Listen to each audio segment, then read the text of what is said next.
Welcome, everybody. Hi, I'm Kathleen Jasper, and I am here to walk you through the Praxis 5024 and 5025. So I'm just going to give everyone a minute to come on into the room. We've had about 1,000 people sign up for this webinar. Not everyone will attend live, but I am live on Facebook, YouTube. Oops. Let me just refresh there and make sure. Yes, we're live. We're live. We're live. Okay, good.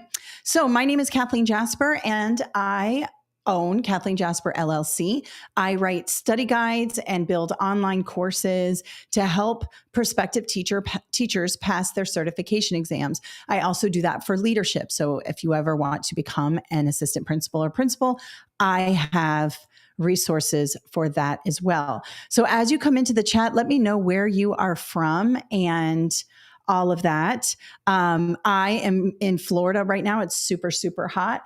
And I know a lot of you are in, New Jersey and all over the place. And so let me know where you guys are from. I do have a colleague in the chat who will be answering some questions. Her name is Yana, and that will help you. She will help you if you have any questions about that. So let me just check really quick and make sure there we are. I'm from New Jersey. Hi, Sienna. Welcome. Okay, we got people coming in. Great. So hopefully you can hear me and see me. Just let me know that you can hear me and see me okay. And today we are going through the 5024 and 5025. These are my two publications for these books. And this is for early childhood education. Now, there are plenty of exams for early childhood education. I'm going to focus on the Praxis. And these are very different exams, but they do overlap. And I put out two free study guides, one for each. Now, you might say, well, maybe I should get both. If I'm taking the 5024, maybe I should buy the 5025. I don't recommend that. I think you should buy the book that you need because I've aligned them to the blueprints. Now, I have a free study guide today, and we're going to go over our stuff on my presentation, and you're going to get everything in an email follow-up. So if you just want to use the free stuff, that's fine. But I do have physical and digital study guides, and I have an online course for the 5025. I'm building an online course for the 5024. It's not ready yet, but the publication is awesome. And that just came out. This is brand new. People have been begging me for this. So I finally wrote it. All right. We've got New Jersey, South Carolina, Pennsylvania, Tennessee. Awesome. Welcome, guys. I'm so glad you are here today. Okay. So let's go over a few things about these two exams. These exams are used to certify teachers who want to become early childhood educators. And so that means that you take this test along with probably the Praxis core, depending on what state you are in, and you would, pass this exam and become certified in those areas. Now, it depends. You might be required to take the 5024, depending on what state you are in, and you might be required to take the 5025, depending on what state you're in. Some states give you a choice to take either or. It's up to you. Let me talk about the differences between the two. All right. So let's roll over to my presentation really quickly so you can have a look at what that means here. All right, so we're in the early childhood. These are the test specifications for both. These come from my study guides. So you can see that the 5024 is a little more involved, but it's more about the way students develop. It's all about, early childhood development. We have that in content category 1. Then we have observation, documentation, and assessment. How do we measure these developmental skills? Then we have developmentally appropriate practices. We have professionalism, family, and community. So who are we working with in these areas? We have content and pedagogy, and then we have the constructed response. So 5024 has a constructed response. You have to write an essay. Okay. The 5025 is mainly content driven. You need to understand language and literacy. So English language arts, math, social studies, and science, and then health, physical education, creative arts, and performing arts. This is all about content. So there is no constructed response for the 5025. Well, you might say, which one is easier? Well, That all depends. Let me go ahead and stop sharing here so we can talk about that. You might say, well, which one should I take? That just depends. The content one is you're going to have to remember some things in science, vertebrates versus invertebrates, things like that. A lot of memorization and stuff like that. There is childhood development in the 5024. It's under the social studies section because remember, social science is all about human development. That's part of social sciences. It's not just about US history and geography. There is a portion about how do we develop and how do we interact with one another. So you do have the childhood development in here. It's just in the social studies section embedded in there. This one here, many of you probably went to school, or some of you probably went to school for early childhood development. So you might be more inclined to do better on this one. It just depends. Now, your state may make that decision for you. Some states require 5024. Some states require 5025. Some states let you choose. It just depends on the state. And you have to look up what state you're in. So really quick, before we get started, let me show you where to get that. Let me pull that up here. Praxis by state. We'll throw this into the email you're going to get at the end of this webinar. All right, so let me go back here. Let me share my screen. All you have to do is Google, where are you? Praxis by state. There we are. All you have to do is Google Praxis by state, and this state requirements will come up, okay? If you click this and make sure it's Praxis, you go to your state. So I'll just do the first one, Alabama. Okay. You hit go and you got to wait a second and it will come up and you can see pre-kindergarten education. And you can see they actually have a different exam, 5531. Okay. That's a bad one because we're not doing that one today. Let's go to New Jersey because I know New Jersey, we cover all the states for New Jersey. We got some New Jersey people in here. Hit go. And you can see early childhood education, they require the 5025. All right. Now you may click on your state and it may say, or you could take the 5024. It just depends. All right. Now, if you're in a state that doesn't have it, so like Massachusetts does not use Praxis. They actually use Pearson exams. They use some Praxis, but for the most part, do you see how you do not see elementary education, early childhood, whatever? You need to scroll down and click certification website, and that will take you to the place where the tests that you're required to take are. But for the majority of you are coming in, you're in Maryland, Alabama, Memphis, Tennessee, stuff like that. So you will see that this will help you. Now, regardless of the test you're taking, this webinar is going to help you because your test is going to have early childhood developmental questions. You may have a constructed response regardless of where you're taking it. And you also are going to be required to understand some content. So today's going to help you regardless because it's free. So you might as well hang out with me for an hour and we'll go through it. In Tennessee, I have to take 5024 and 5025. Ashley, to me, that's a little bit of an overkill, but it just depends on the state, and your state is requiring that. Unfortunately, it costs a little more money and all of that. It's kind of a pain, but that's okay. You'll do okay. And the good news is I have books for both. So you can get these or you can just do this free webinar. Let me show you where to get these before we get started really quickly. If you go to my website, and all of this will be linked up in the email that we're going to give you. So if you just go under study guides here and you go under early child education under KathleenJasper.com, you can see I have the 5025 and the 5024. For both of these study guides, you can get it on our website with a discount. So we're offering a discount today, 20% off. Yana, who is my colleague, will put it in the chat for you, and you will receive it in the follow-up email. If you're watching us online, like on Facebook or YouTube, there's a link in the description to sign up, and you'll get that. You will get that offer code in the follow-up email. So just go ahead and click that link and put in your email, and we'll send you the offer code. But you can see here, the offer code works on our website. We can only offer that on our website. And this is a digital download here. Comes in a PDF. I'm going to show you that in a minute. But if you prefer a physical copy, you can just click this Amazon button here, and it'll take you to the Amazon. You can see we have lots of 5-star ratings for this book. And I recommend you get it new. I know you might save $1 or $3 or even $5 sometimes by going to the used, but they're going to be written in. And I get a lot of emails saying, hey, I got my book and it has writing in it. And I said, well, did you buy it used? Well, yeah. Well, there's nothing I can do about that. That's a third party seller. I recommend hitting the Prime because that means you're getting it from Amazon.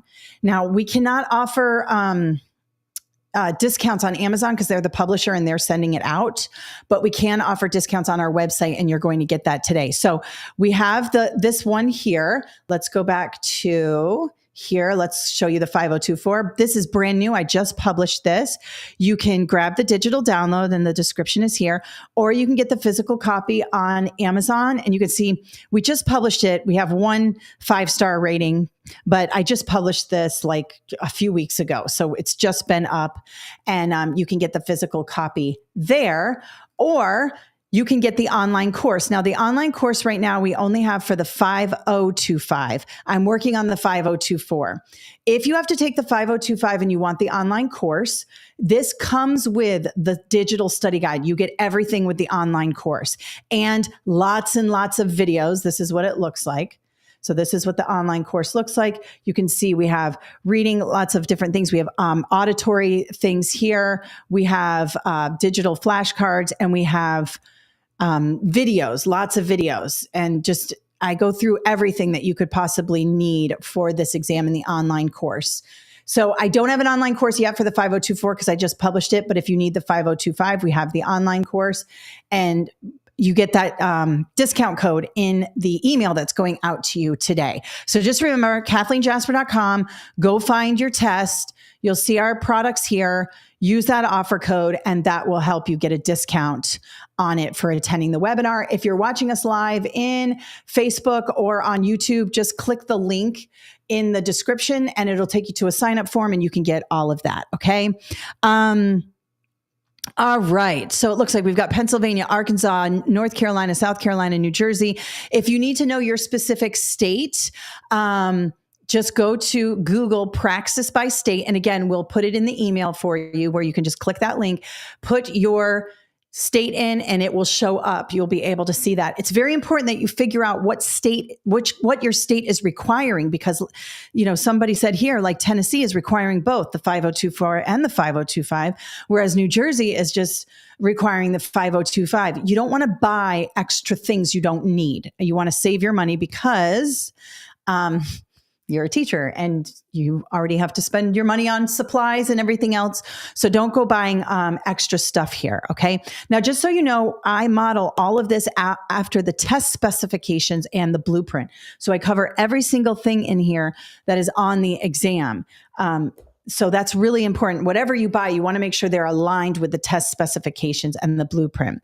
So in Pennsylvania, we do the PECT. Yes, Kayla, you do, but all of these exams are very similar. So this webinar today is going to help you. So stick around, whether you're taking the PECT or the, another Pearson exam, this is going to help you regardless. Okay. So let's go ahead and have a look at the free study guide really quickly, so that we can understand what we're working with here. So you can download them both. I provided both of them for you on our website when you signed up. So this is the 5024. You can see we have 10 practice problems and then detailed answer explanations.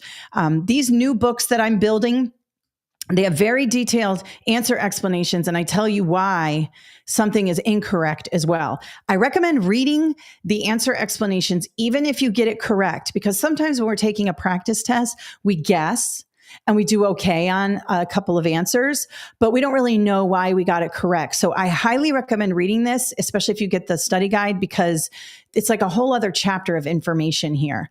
Now, my other books still have very robust answer explanations. I've just beefed them up in some of our newer publications. But this book has helped for the 5025. This study guide has helped thousands and thousands of people pass their early childhood exams. So if you're looking for the 5025, I recommend you go ahead and get that new study guide. You can see here, this is what the study guides look like when you buy the full digital copy. These are, let me just zoom in. These are PDFs. You save them to your device and you can work through them. The table of contents is linked up so you can click right into where you need to go. All right. And then, of course, at the end, I don't want to make you dizzy by scrolling in front of you. At the end of each section, I always do this in my study guides. I have 10 practice test questions just for this type of problem here. I still have practice tests at the end of the book. But what I like to do is I like to show you what questions look like in each section. So if you're in the language and literacy section, I want to show you what language and literacy test questions look like. So all of this is language and literacy, right? If you are in the mathematics section, which for the 5025 is crazy. It's got a lot of information. This is covered in the 5024 as well. And you have this as well in the 5024. But you can see we're going to go ahead and it goes through everything. Let me scroll down. The math section is pretty heavy because early childhood math is very important. Let me keep going. Sorry. Oh, you can see here that we have 10 questions just for the math section and on it goes. And then, of course, at the end of the book, I have my good words list. We're going to talk about that in a moment in context when we go through some of these problems. So these are good words to be looking for in the correct answer choices on the exam. And I have a bad words list. Answers that you should avoid, words in the answer choices that you should avoid. All right. I also have some other stuff here on assessments so that you understand that. And of course, reading practices and things like that. I try to cover everything to give you guys what you need. And then, of course, full practice tests here with major answer explanations. Now, what you got is the free study guide, and this is an abbreviated version, okay? This is the free one. There's only 10 problems here. The full is much bigger. I only go over that because people say, hey, I didn't get the 200-page study guide when I got my webinar stuff. This is paid. You got to pay for this one, but this one is free. And you can combine both these free study guides, the 5024 and the 5025, and get pretty good free study guides and get a lot of prep there. But if you need more, get the study guide.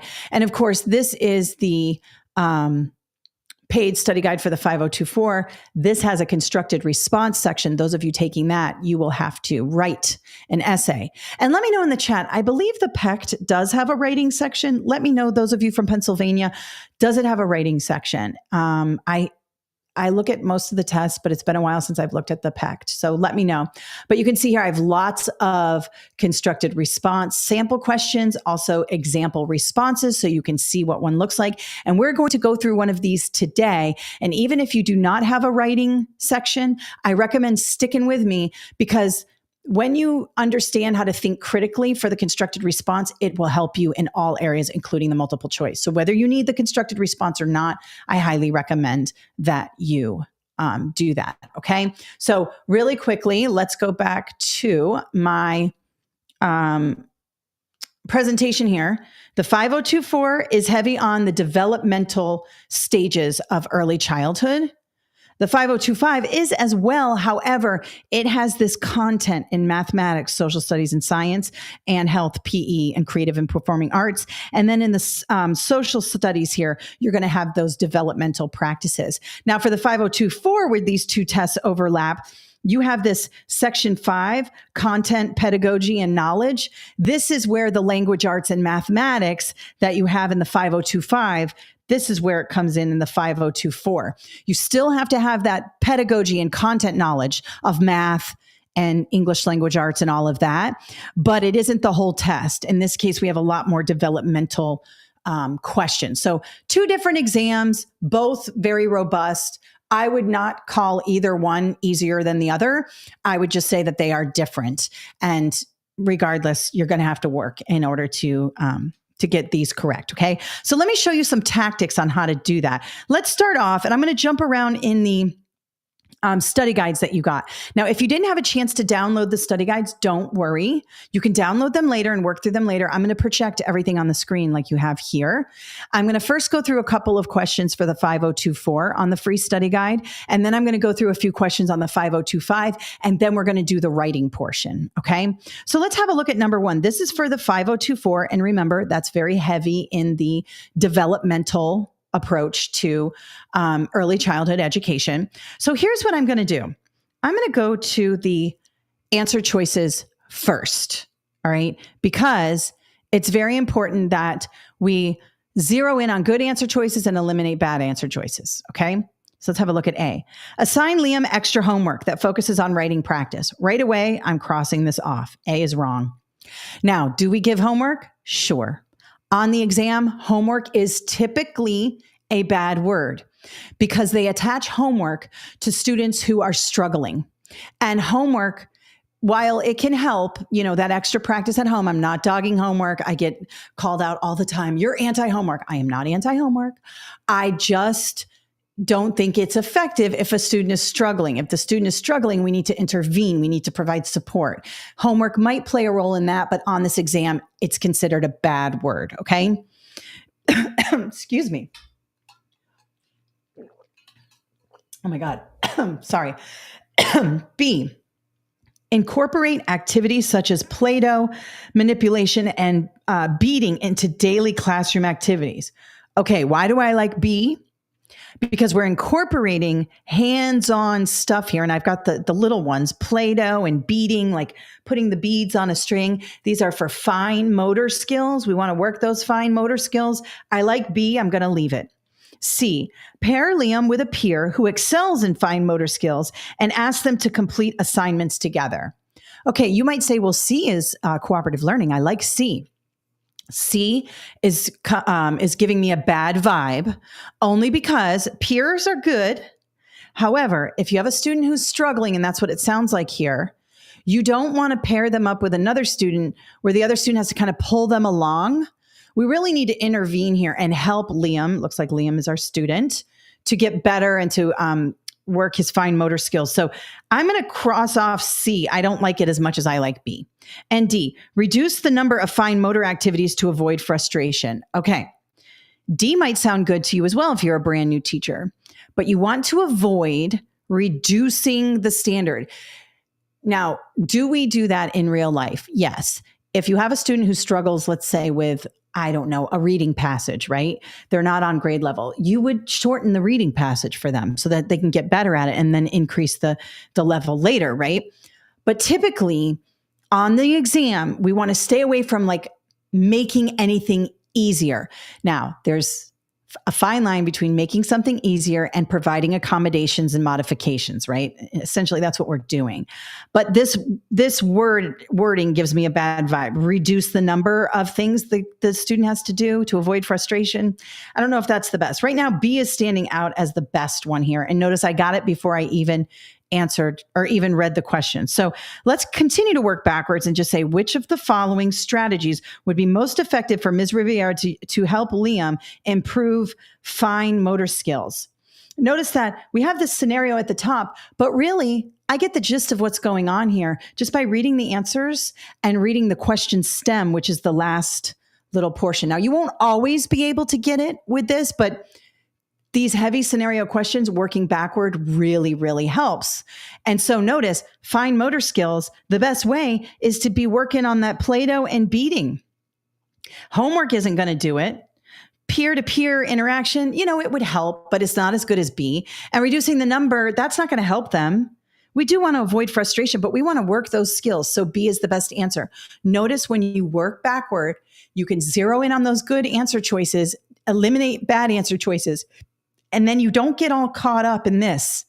Sometimes the scenarios are really big and you don't even have to read them. So work backward. This will help you. Let's try another one. Excuse me. All right. This is number 3 in the 5024 free study guide. Okay. So let's have a look. Now, in this case, I can't really work backward because all I have is summative assessment, norm reference, formative, and portfolio. It could be any one of those. So we don't have any good words attached. We don't have any bad words attached. So let's continue to work backwards. Which type of assessment would best suit Ms. Lopez's goal? Again, I have no idea. I have to read the scenario. So in this case, working backwards, typically with one word answers here or, one thing, you can't really work backwards. Sometimes you can, but I recommend you have a look anyways, because when we look at the answer choices here, we can see we're talking about assessments. All right. So I want to be thinking about that when we look at this scenario. Ms. Lopez notices that some kindergarten students struggle to recognize letter sounds. She decides to use an assessment method that will help her monitor their progress, keyword, daily, and adjust her teaching strategies accordingly. All right, right away, this is going to be a formative assessment. Formative assessment informs instruction. You use formative assessment every day as a teacher to monitor progress. You're walking around the room, you're observing, you're writing anecdotal notes. You might do a quick writing assignment to just see where the kids are. You might do a quick reading assessment. These are your everyday go-to, very powerful assessments that you use to gauge what's going on with your kids and to intervene sometimes immediately. Sometimes you're observing, you're doing a formative assessment, you see somebody struggling, you might intervene right then. So that's adjusting your teaching strategies and all of that. That's formative. Let's talk about the other ones because people are often confused about assessments, all right? And I have a really good video on assessments that will link up in the email for you as well, okay? Summative, sum. This equals outcomes. This happens at the end of learning. When everything is done, you do a summative assessment. So a chapter test, a final exam. A lot of times your criterion referenced or your criteria referenced assessments, that one's not listed here. We'll put that here. We'll make it A. Criteria referenced. Pardon my terrible handwriting. I never write anymore because I'm always doing everything digitally. So my handwriting is terrible. But let's talk about E here, criterion referenced. That is when we have a state standardized assessment. The criteria is the standards. So your end of year ELA exam, your end of year math exam, your end of year civics exam, you guys know what I'm talking about. Everybody's freaked out about it. You know, it's administered in a secure situation. Those are also summatives because they happen at the end of the year. Now they're criterion referenced because they measure standards and the standards are the criteria. But summative assessments are also criterion referenced. These are kind of interchanged here. Summatives happen at the end of learning. They measure student outcomes against a set of standards so they're both, you can intermingle those. Norm reference, let's think of norm. That measures student to student performance. So if you see the word percentile, like I scored in the 50th percentile, I scored in the 98th percentile, we are saying that you scored at or above 98% of the students who took the exam. You're at the top. If you scored in the 25th percentile, you scored at or above just 25% of people who took the exam. If you see something about a bell curve here, most students fall in between here, right? That's going to be norm referenced. So this is typically done by the state. There aren't a lot of norm referenced exams given by a teacher. You're certainly not going to use a norm referenced exam in your everyday instruction.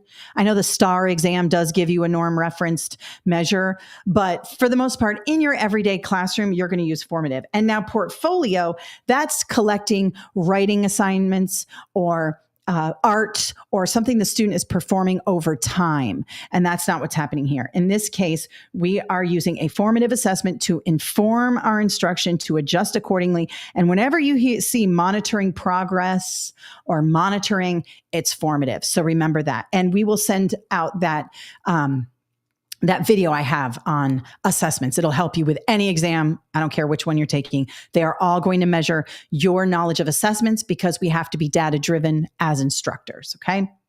All right, one more in the 5024 free study guide. I'm jumping ahead to number 9. Now, I chose this one because you are going to be asked on both of the exams your knowledge on phonemic awareness, phonological awareness, phonics, fluency, vocabulary, comprehension, and writing. The foundational skills of reading is very important in pre-K, which is what you're trying to do and get certified in. And phonemic and phonological awareness is where we start those foundational skills. That's where these kids start. So again, I have lots of online courses in these areas. I have lots of videos on my YouTube channel, but you really need to understand these foundational skills, okay? So if I were to look at the answer choices here, and of course, this is just a one-word question here. So if I'm talking strategy, think like a test maker. I always say that. Think like a test maker. Look at the structure of the question. I have been trained by the testing industry. I know, This just, something happened. Hang on. My thing has been doing this today. Hang on. It lost my thing. Please hold. Is it because my iPad is coming off the internet? Give me 1 second. Talk amongst yourselves. Settings. Wi-Fi. Yeah, we're on the same Wi-Fi. Yeah. All right, let's see. Let's see here really quickly. Let's turn it back on. Okay. Sorry, glitched on me. We will get you back up and running. Hang on, please hold. We're talking about phonemic and phonological awareness. This sometimes happens when we're live. Sorry, guys. It just happens. Let me just pull this over. All right, we got it back. All right, let me go back here. All right, here we go. Sending to our thing here. All right. Apologize for that. Okay, here we go. All right. So when it comes to phonemic and phonological awareness, those are the foundational skills of reading. We have to know that. Oh, I was saying the structure of the item. When I look at this, I can see I just have one word or one line sentence. So I can easily read the question stem first. But if you have a big old scenario, that's when really working backwards works. Now, we want to make sure, I see the word phonemic here, so I'm going to automatically think sounds only. They're asking you, what are the skills in phonemic awareness? And as a new reading teacher, or as a new early childhood teacher, this might be very hard for you. Okay, so really have to brush up on those reading skills. And those are in both of the study guides. And I have basically my whole YouTube is reading and student reading. Okay, so let's have a look. Phonemic awareness includes the ability to, phonemic awareness is sounds only in words. Phonemic and phonological awareness. You do not need to see the words to engage in phonemic or phonological awareness. So even though in my books, I write out the word because I'm referencing the word, if you were doing this as a teacher, you would say things like, how many sounds in the word pat? And the students would go, at. 3. You don't have to see the word to count the sounds. You don't have to see the word to sound it out. You can hear it, and we can work on our listening and oral skills only. So that makes C the correct answer. Well, let's talk about the different ones here, which skills these are, just in case you come across these on the test. So in A, form compound words and combine word parts. Word parts has to do with morphology, and it's a part of phonics. Morphology are the small units, is the study of, or the understanding of, the small units of meaning in a word. So for example, if we have like the word, oh my gosh, unprepared. Okay. Unprepared. We have un meaning not. We have ed meaning it's past tense. Notice I'm breaking off pieces of this word and talking about the meanings of it. That is morphology. And morphology can also be compound words like rattle, snake, sidewalk. Those units of the word, those syllables or those pieces of the word have their own meanings, and they form compound words. So this would be morphology, which is not phonemic awareness. So A is out. B, spell accurately and decode. Decode should tell you right away we're talking about phonics. In phonics, you have to see the word.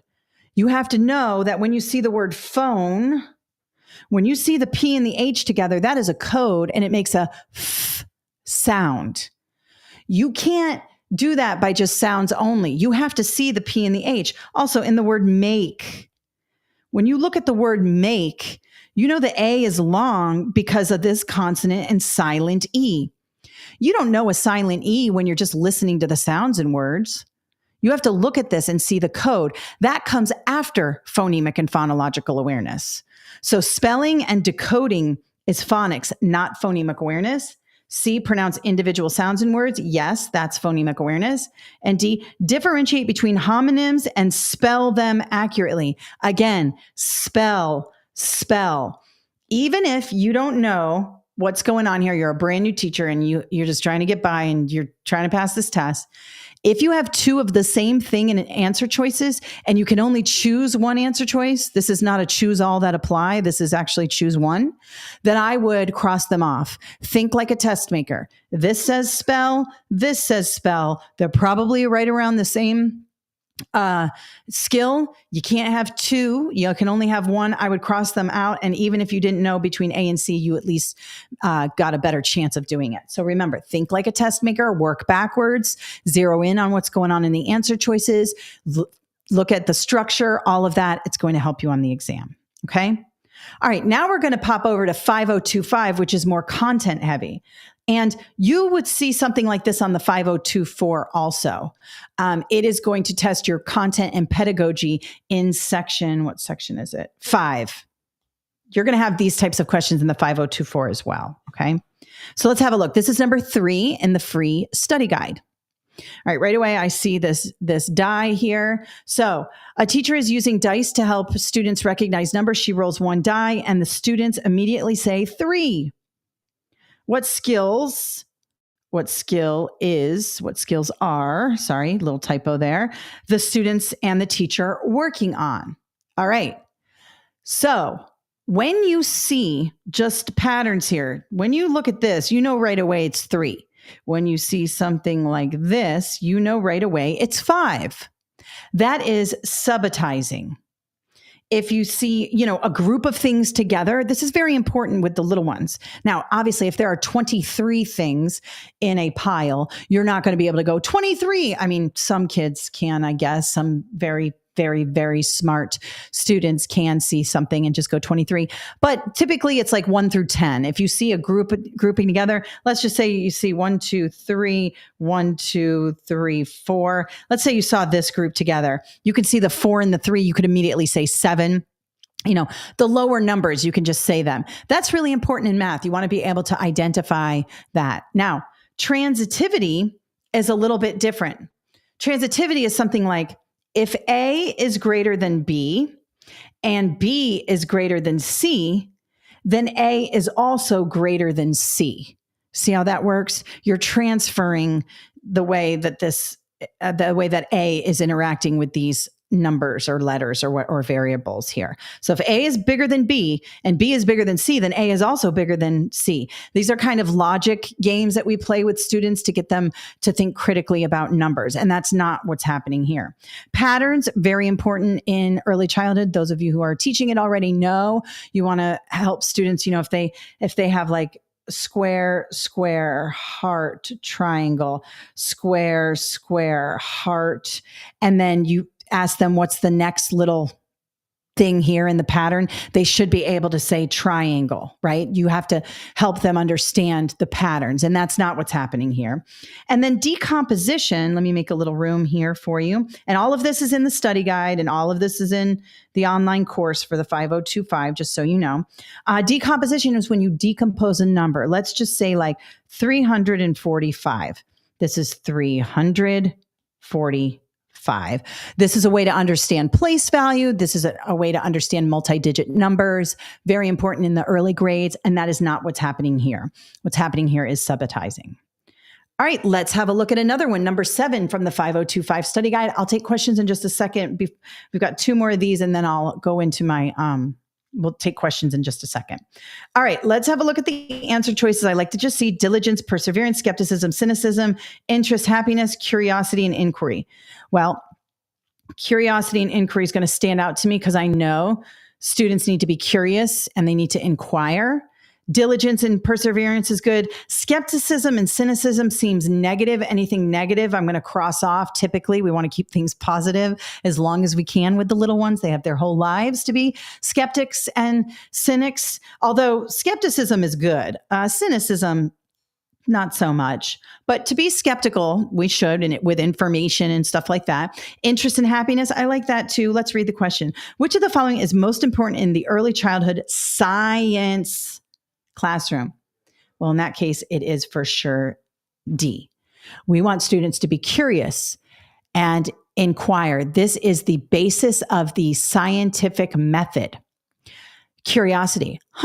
I wonder why that happens. Asking questions, observing things. That's weird. I wonder what would happen if I did this to that. That's that curiosity we need in science and really in anything, but for sure in science. And inquiry means I want to figure out why that happens. Let me build an experiment. Let me try it with something else. This is the foundation of the scientific method and very important. Now, diligence and perseverance, yeah, but not really for science. I mean, you got to keep going even if you get knocked down, I guess, but that's not appropriate for science. Skepticism, perhaps, but cynicism, no. And interest and happiness, it's okay, but it's asking most important for the science classroom, curiosity and inquiry. Some of you even have the term stay curious. I see this a lot in teachers, especially science teachers, signature in their email. It says like a quote about curiosity or something like that in education. It's really, really important. Happiness is good, but being curious and inquiry is very, very important. All right, let's have a look at number 9. All right, I'm going to work backwards because I do have a big scenario here. And we have self-pacing, self-esteem, self-actualization, self-efficacy. Okay, I can't do anything one-word answers, but at least I know this is about development, student development, about themselves. Also, if I'm thinking like a test maker and I have read Kathleen Jasper's study guide, I know that there's a quick tip in here that says, when you see the term self-efficacy, slow down, because that is a term used a lot in early childhood education. So just saying, I like D already, but I don't know if it's correct yet. I still have to read the scenario. Let's have a look. Students in a first grade classroom are sharing their tools during an activity. They also clean up after the activity, a task they have practiced several times before. They understand that when they work together, they learn and clean up. To learn and clean up, they will have a positive experience in the classroom. This is an example of, this is 100% self-efficacy. Self-efficacy is when we learn to complete tasks which require teamwork, which means if I'm doing something, I have to clean up. This is what we need to help students with. This is why we practice our routines and procedures over and over again. Remember, practice, practice. This is how students learn to kind of interact with the world and interact with one another. Now, self-pacing is when students are either working ahead or slowing down, speeding up based on what they know. This is not really something we see a lot on the test. I would call this a nonsense answer. We still do it, but it's not something that I would choose. If I didn't know what I was reading here, I definitely would not choose A. B, self-esteem. This kind of goes with this because you have, they will have a positive experience, but self-esteem is how we feel about ourselves. And in this case, this particular scenario is talking about tasks. We're completing tasks. Does completing tasks build self-esteem? Sure, it does. But what we're talking about in this scenario is self-efficacy. So I'm going to cross off B. And self-actualization is the highest part of the Maslow's hierarchy of needs. Most people are trying to get here even in adult life. This is when we understand who we are, what talents we bring to the table. What does it all mean? What is my purpose? That's not what's happening here. These are pre-K kids, right? They're not at the self-actualization stage yet.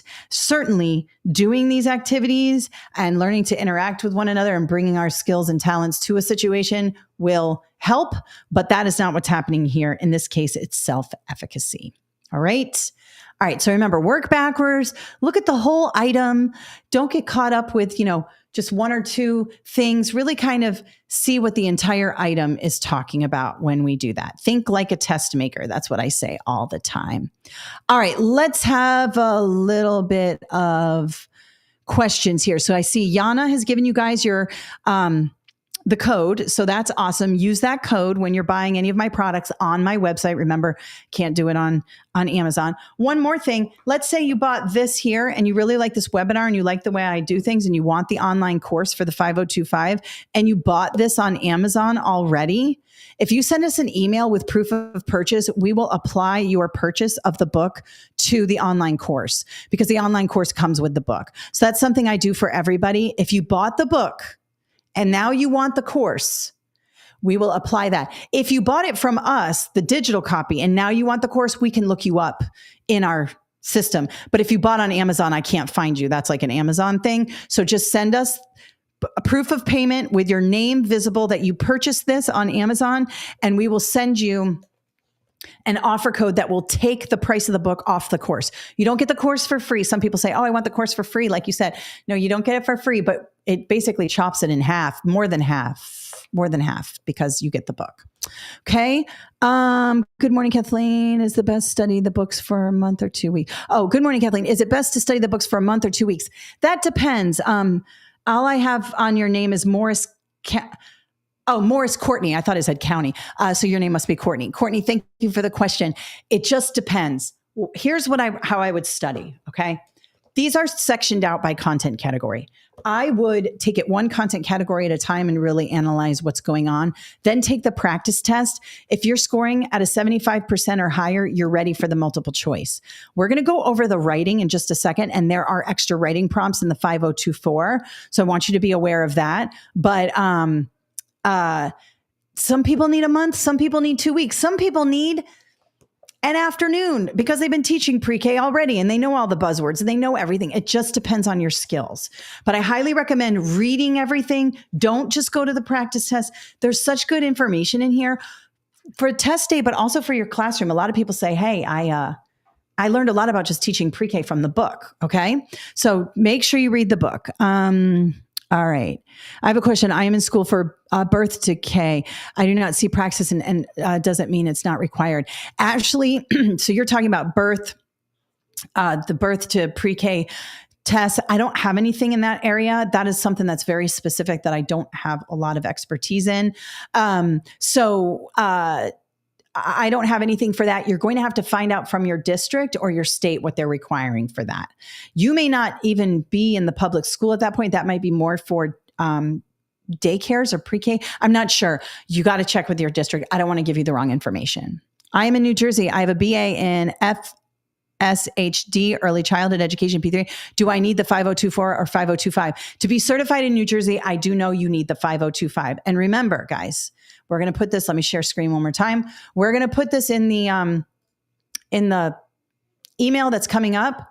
So Jersey, you Google, let's go here.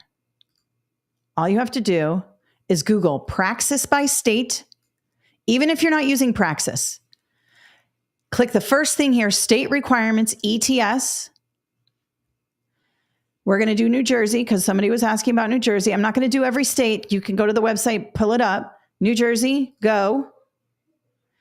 And give it a second. It's going to take a minute to pull it up. You can see this state is heavy Praxis. New Jersey uses Praxis. We've got early preparation, early childhood, elementary, middle school, secondary, all grades. Then you've got admin. I have stuff on this too if you want to become an assistant principal.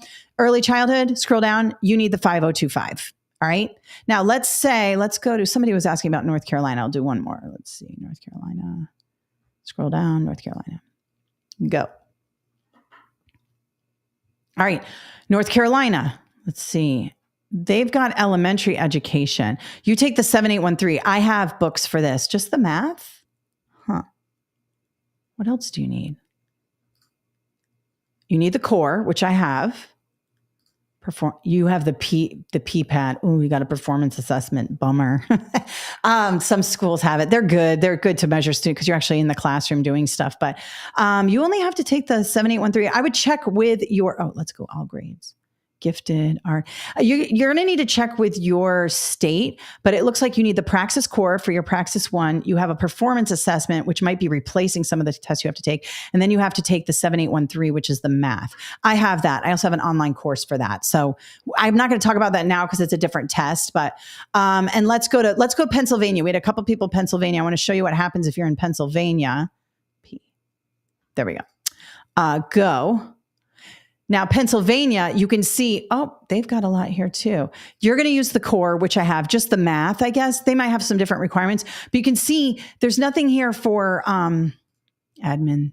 I have this as well, but there's nothing here for early childhood. You guys use a different one, the PECT, as somebody was saying in the chat. So you want to go to your certification website, and when you do, you'll be able to find I'm not going to do it here, but like testing requirements here, it's going to tell you what you need, and you'll be able to find the Pearson website. Here it is, Pearson Evaluation Systems. You guys use Pearson. You can see it's Pennsylvania. You're going to want to go to prepare, and you're going to want to select your test here. And yours would be like pre-K 4. Let's just go here. What's on the test right here? Test design and objectives. And you've got all of this here. Okay. You'll notice that it's very similar. Child development and learning, collaboration and professionalism. That's in my book. Language and literacy, social studies and humanities. You may want to combine both study guides if you're taking the PACT. And I do not see a writing here. There's no writing. And correct me if I'm wrong. I do not see a writing assessment, but let me know. So anyways, that's how you would find it out. Okay. So somebody's saying they didn't pass the exam I need more practice tests.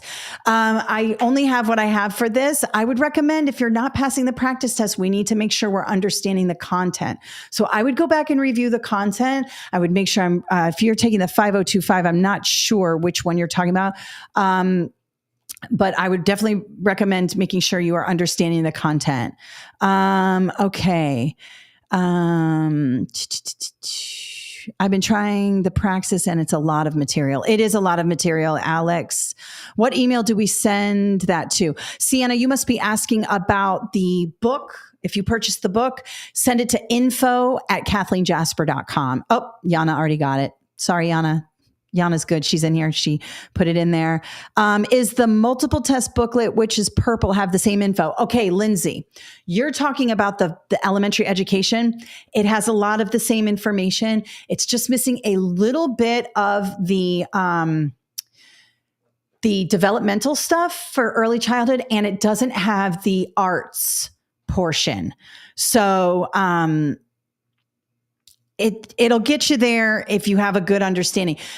Combine this free webinar with that, you might be good and not have to buy anything else. But the purple book is for elementary ed. This is for early childhood. It's a little different.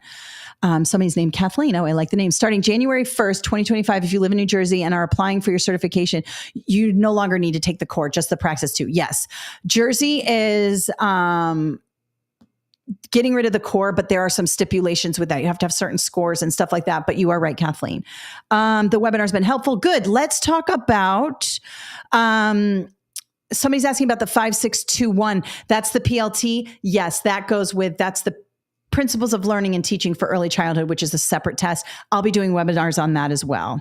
I am taking the 5025. Good. Okay. So let's talk about the writing, because some of you need a writing. And even if you don't need the writing, I want to talk about it because it's just a good reminder. Okay. So in the 5024 and other early childhood exams, you will have a writing section. So I'm going to show you what that looks like now. And I have a bunch of prompts in here with sample responses for you to use. And remember, you read this whole book, right? And you learned all the good words and you learned all the practices. And then you get to the constructed response and you don't use any of the good words in your constructed response. Make sure that you translate what you've learned in the beginning of this book and all the tips and everything and move that into the writing. Use those good words because that shows pedagogy, content, knowledge, and pedagogy. Okay. And that's what they're going to be looking for here. All right. So let me go ahead. Let me see where we are here. I got to pull this over. All right. Here we go. Let's have a look at the writing. It's just in a Word document today because I didn't want to deal with all the other stuff. So let me zoom in so we can really see. All right. This is what a sample constructed response might look like. This is a shorter one, but just because it's shorter doesn't mean it's easier. Sometimes you'll get a constructed response with a big old data set and all this information, and it looks overwhelming, but it actually is easier because they give you all the information. In this case, you have a shorter scenario and you don't have a lot to pull from. You have to pull from your content knowledge and expertise. Okay. So here's how you think like a test maker on the constructed response. And this goes for any constructed response. I don't care if you're taking the teaching reading, the 5024, the leadership exam, anything. Go to the task first. Go to this first. You need to understand what you're being required to do, especially if this constructed response is a big old scenario, paragraph, 2 paragraphs long. Okay. So in this, I am being expected to analyze the situation and identify the specific needs of Emma. So where is she lacking? I need to identify it. There might be 2, 3, identify the specific needs. This might say identify one area of need. In this case, it's saying needs. Okay. Propose 2 research-based strategies you could implement to help Emma transition between activities more smoothly. All right. So here it kind of answered what the problem is.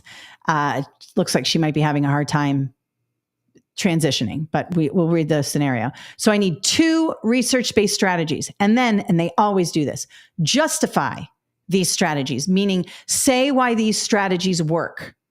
Now, remember, we're going to use all of our good words, all of the information we know.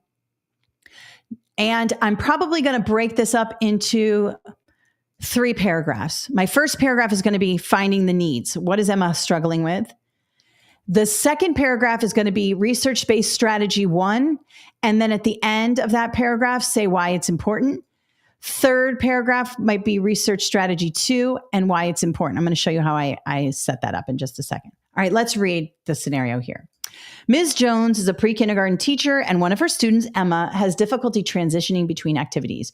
During free play, Emma often refuses to stop what she is doing and becomes upset when it's time to move on to the next scheduled activity. This behavior is causing her to miss important learning opportunities, and it disrupts the rest of the class.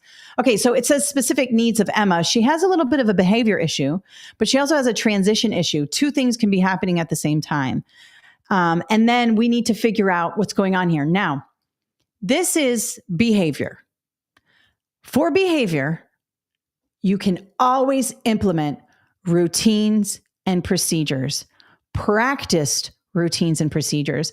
And another thing that you see a lot in the test specifications and in my book are the visual pictures of what to do next.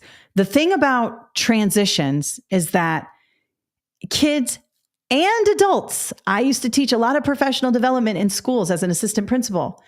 If people do not know explicitly what to do, they will not be able to do it. That goes for adults and it goes for children. How many times are you sitting in a professional development and we're about to transition into something and someone goes, what am I supposed to do here? And they become really mad because some people need very explicit. It's just a different type of learning. They need to know exactly what's going on.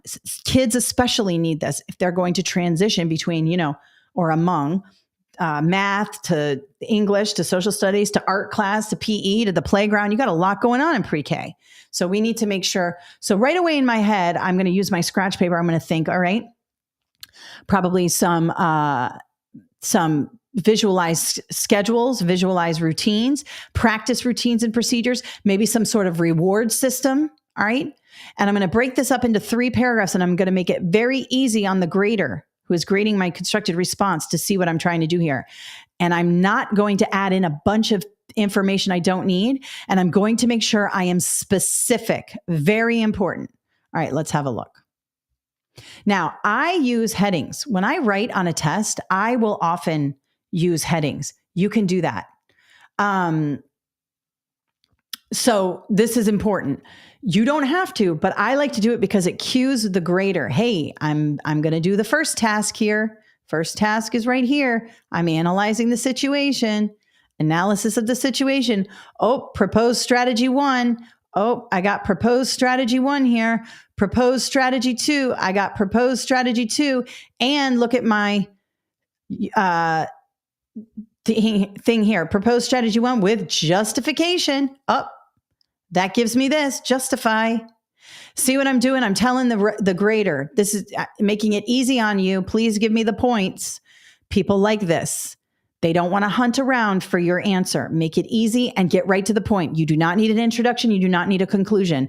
This is what you're being graded on right here, the meat of the situation. All right, let's have a look. Analysis of the situation. So I say Emma is struggling with transitioning between activities, and this is common.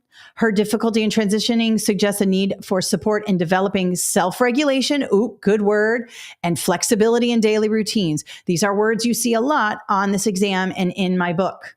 Okay, self-regulation, good, good, good. So check, got this one done. All right, now we're on to the other 2 tasks. Let's go with proposed strategy 1. One effective strategy to help Emma is implementing a visual schedule in the classroom. Okay, it's not enough for me to say that. Remember, I have to justify. Visual schedules give children clear pictorial representation. You don't even need pictorial representation. That's kind of fancy. You could just say visual schedules provide students with pictures that provide clear indications of what's happening here. Now look at this. For example, good word in your writing. You're telling the grader, I'm about to get specific for you here. This right here is too general. They say in the rubric, be specific, all right? For example, using images or symbols that represent free play, circle time, snack time, and other activities. Notice I got specific on the activities I'm trying to get her to move in and out of. Emma can visually see what comes next, and she won't be so overwhelmed.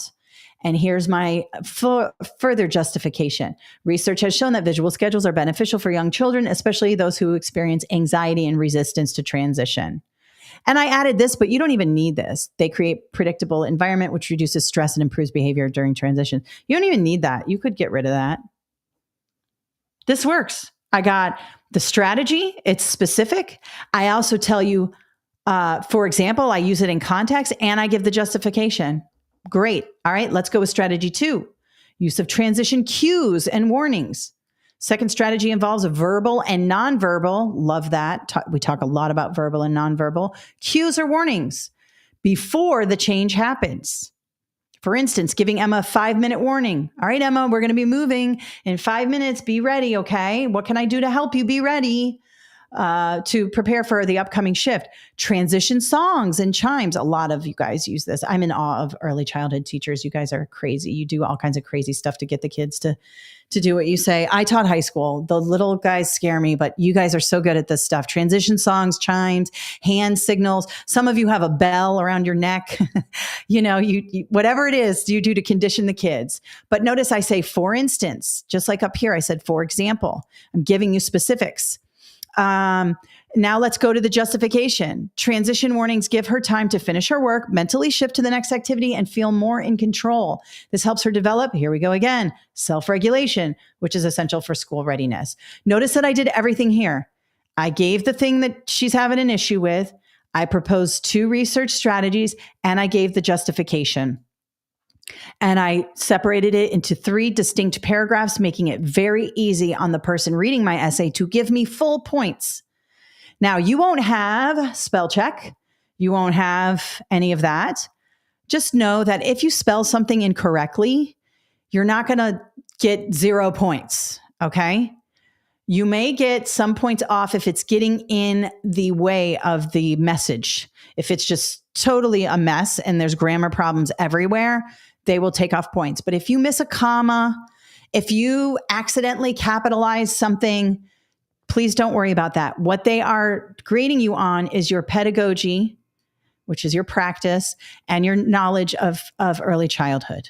All right, that's what they're doing here. All right. All right, let's go back. I'm going to send that in the email to you guys. I have it in a PDF, so you'll be able to see that in the email. You're going to get that in the follow-up email. Oh, Kathleen, thank you for buying the course, Kathleen. Awesome. You're a terrible test taker and need all the help we can get. Okay, I have decided I'm going to address this. Kathleen, thank you for bringing this up. Okay. Words like I'm a terrible test taker. We want to stop telling ourselves that story. You actually just went through this whatever it's called, webinar, and you learned how to think like a test maker. And that's what we're going to try to do here. Okay. I wasn't the best test taker either, but now that I study exams and I look at the patterns and I have an understanding of the tactics that these guys use, I'm much better at it. So what I want you to start telling yourself is, I am learning about test design and content, and I'm getting better. A lot of people ask me about my what they do for test anxiety. Okay. And when we talk about test anxiety, people are often, I'm anxious. I don't know what to do and all of that. And so I have come up with a little way to kind of combat that. All right. One of the ways in which I do that, and this happens with me as well, is I try not to be too attached to the outcome. What we do is we say, oh my God, if I don't pass this test, I'm never going to be a teacher, which is not true. You will pass the exam eventually. It is expensive, and I hate that you have to pay for it. It is time consuming, and I know you're probably a mom maybe, or an auntie or something. You have other things going on besides just being a teacher. And also being a teacher is so overwhelming that adding tests on top of it is insane, okay? Or you might be in a college of education. You're in college right now and you're just overwhelmed by it all, okay? I got it. And yes, Portia, you can do this. Here's what I want you to do. Focus on the task. Detach from the pass fail. Detach from the outcome. You have a task to do. That is to study. And then when you go into the exam, your task is to just work through each problem one by one. And then maybe if you're taking the constructed response, work on that. Try not to be thinking the entire time, oh my God, I'm going to fail, and then I'm done, and I'm never going to be a teacher, and I'm going to have to, go back to my old job that I hate. That is going to send you down a spiral. Just focus on the task. And I've even heard some other stuff. I've heard this from like leaders in the think space, which I haven't been able to do, but try to think of it as your best friend. Studying for this exam, think of it as like meeting your best friend for lunch. You are going to have such a good session studying for this. Just trick yourself into feeling better about the exam. Your students have test anxiety as well. What would you say to your students? It's okay. Take it one problem at a time. Do for you what you would do for your students. And I'm trying to do the same thing for me. I get caught up with outcomes and I think, oh, I'm such a loser. I can't believe I can't do this. I mean, I do it to myself all the time. I'm very competitive. I like things to be just the way I like them. And I don't like things to take longer than expected. And what that does is it sends me into anxious thinking. Now I try to detach from the outcomes and just say, you know what? I'm going to take the test. We're going to see what happens. If I don't pass, I'm going to look at my score report. I'm going to get better. It's going to be fine. You will do it. You will. I 100% guarantee. If you don't give up, you will do it.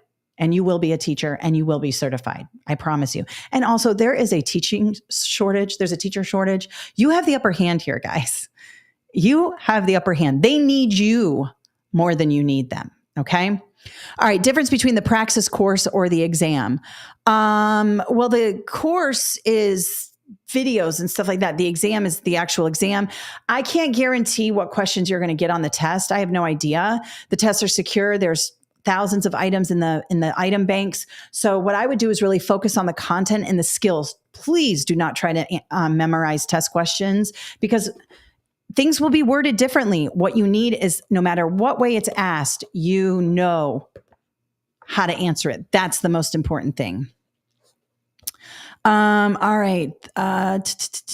What's the alternate route? It's for the people. Oh, somebody's asking about alternative certification. Okay. Yeah. It's alternative certification. That's the way I got certified. I got a degree in English. I was a bartender forever and then decided to get it together and become a teacher, fell in love with it, and then got certified while I was teaching. So that's the alternative route. If you're in the College of Education, you're the traditional route. Okay.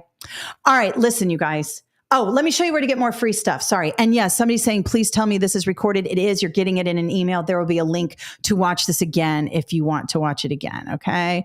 All right. So let me show you really quickly where you can get more stuff. I want you to follow me on social because I'm everywhere and I have so many free things for you. So of course, my YouTube channel here has got tons of information here. I have test strategy. Remember, I talk about think like a test maker, not a test taker. This is going to help you. Okay. Good words, bad words, working backwards, all of that. Please watch this here. And I also have it in my course. I have a lot of that in the course. Then the teaching reading. This is going to help you with that pedagogy part of the 5024 and the literacy portion of the 5025. Just go to my YouTube channel, watch it all. If you're working on Praxis Core, I just did a webinar last week on that. You can see I have lots of videos here. PLT, some of you need that. I have a whole math section. Now listen, where's my subject area exams? I do have, there it is. These are all my previous webinars. I do webinars almost every Saturday, except when I'm out of town. So you can see I've got early childhood. This is an older one. This is primarily just for the 5025. I've got teaching reading. I've got all kinds of stuff here. So check out my YouTube channel and subscribe, and you get lots of information there. I also have general teaching videos, like how to reteach concepts to your students. I have classroom management videos. I got so much there. So go to that. TikTok. I love TikTok. I'm on there sharing short videos. Oh my gosh, you guys would not believe this PLC video here. It's got 70,000 views, which is a lot for me. I know people go viral. This is viral for me. You wouldn't believe the comments on this. People got mad at this video, but more people liked it and saved it. But the comments are wild. I did it on PLCs. A lot of people have opinions on PLCs, which I understand. I also do grammar practice and math, and I just do kind of like fun, short stuff here. I love TikTok. It's so fun. And then, my website, of course, under free webinars here. All of our free webinars coming up. Next week, I have ESOL, if you're working on your ESOL certification. And then after that, I have the 5001, which is lots of people need that. So if you have friends, other teachers who need this, please send them to my website. And then I have past webinars. Just did the Praxis core. Many of you need that. Sign up, get the replay. Same thing that happens here. It's just a replay. PLT. This is the brand new test in Louisiana and some other states, the 7001. I also have some, teacher resume, how to lesson plan, just start your school year off with success. This is good. Has a lot of what's it called? How to classroom management, stuff like that. And then I have these new online courses, which are cheap. Teach a survival course for new educators. I go through just how to do it. Classroom management, lesson planning, how to use Chat GPT to make your life easier. $39.99. And then the interview course as well. Now, another thing I have also on Amazon is my Teach book. This is really good. This goes with the online course. This has gotten so many amazing reviews. I was really afraid to write this book, but a lot of teachers find this helpful. So if you're a new teacher and you just want like a little reference guide to put on your desk, this has got like all the major stuff. And I talk about all the times I failed and fell on my face. There are funny stories in here about me being a teacher and just not doing it, but figuring it out and getting it later and sharing that with you. But a lot of mistakes. So there's some funny stories in here and people really like it. It's got a lot of 5-star reviews. We'll link it up in the email that's going out to you so you can have a look at this. It's on Kindle Unlimited for free. So if you want to check that out, you can. All right. Looks like, do you have many 5025 videos? Kamika, I have an online course and we'll link that up in the email. Okay. All right, guys, listen, it's Saturday. You've done enough today. You can watch this replay later. Make sure you get the book and or course. Check out all of my resources. I really appreciate you being here.